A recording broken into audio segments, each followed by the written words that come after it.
Ford E-Transit Review. What is it?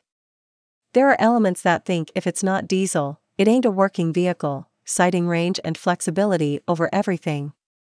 If you'd experienced electric full-sized vans up to now, they'd have had a point. Some of the big stuff was rolling into the party with real-world ranges of 80-ish miles and eye-watering list prices.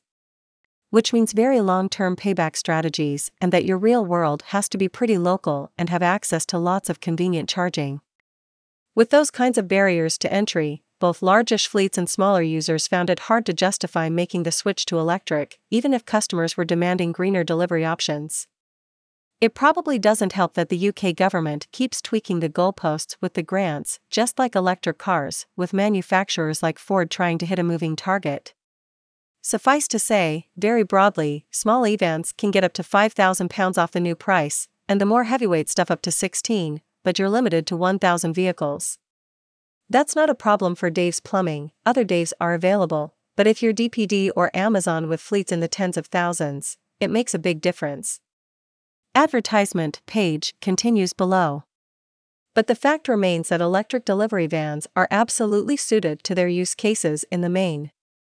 They're quiet, no diesel idling during stops, they're easy to operate and monitor, they produce no local emissions, they can slip into low-emission zones without charge, and they generally end up at a depot at night for cost-effective refueling.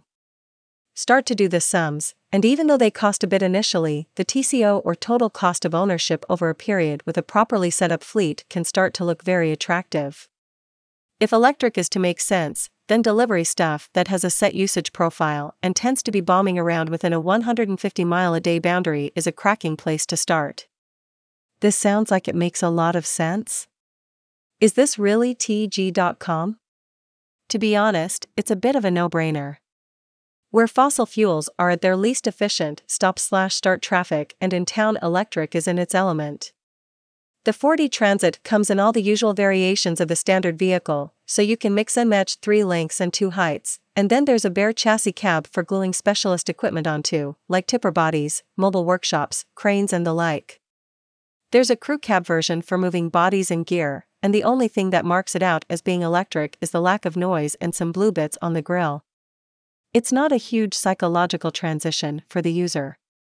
The one-size 68 kWh battery is mounted low under the floor, with the motor stuffed between the rear axle, so yes, E-Transit is rear-wheel drive.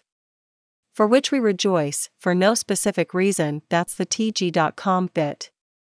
There's new independent and heavy-duty rear suspension too, so it rides better than the live axle and leaf-sprung stuff, and that goes for when loaded or unloaded.